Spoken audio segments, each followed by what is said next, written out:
On y va les filles? À presque 4 ans et 2 ans et demi, Isor et Sixtine accompagnent leur papa nourrir des animaux un peu particuliers. Donc là on va aller retrouver les cerfs du Japon qui sont à l'autre bout du territoire. Le parc s'étend sur 18 hectares. Chaque race de cerf possède son enclos. Les Sika sont les plus petits cerfs de l'élevage. Ils ne mesurent pas plus d'1,30 m.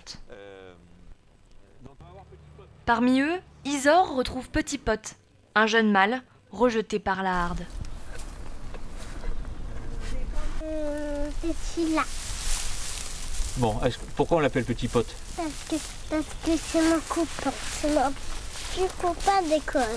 Même si les animaux sont sauvages, elles ont réussi à tisser des liens très forts avec certains d'entre eux. Une fierté pour leur père. Amène-nous vers ta copine.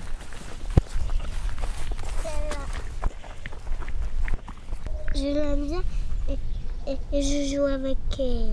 Tu fais quoi avec elle? Tu joues à quoi? Cache. Cette relation privilégiée, Edmond l'a lui aussi connue étant enfant. Il a grandi dans un parc zoologique de Sologne. Aujourd'hui, il en tire les enseignements. Elle aurait appris à vivre avec des animaux qui sont complètement indépendants. Un chien, uniquement un chien, ou un poisson, ou l'animal qui ne vit pas en horde, qui ne vit pas en groupe, qui ne vit pas en meute. Elle aurait donné 100% de son affectif, de sa curiosité ou de son partenariat à un animal. Là, il y a un panel, il y a différentes espèces. Et chaque espèce est structurée d'une manière collective, sociétale. C'est la réplique de ce qui se passe à l'école. Qu'est-ce que lui apporte l'école? Le vocabulaire, la discipline et le vocabulaire, mais la discipline on l'a avec les animaux. Elle aime les deux mondes en fait, qui sont complètement différents. Il y a le monde de l'école et il y a la maison, mais elle aime les deux. À 55 ans, Edmond ne s'imagine plus vivre autrement.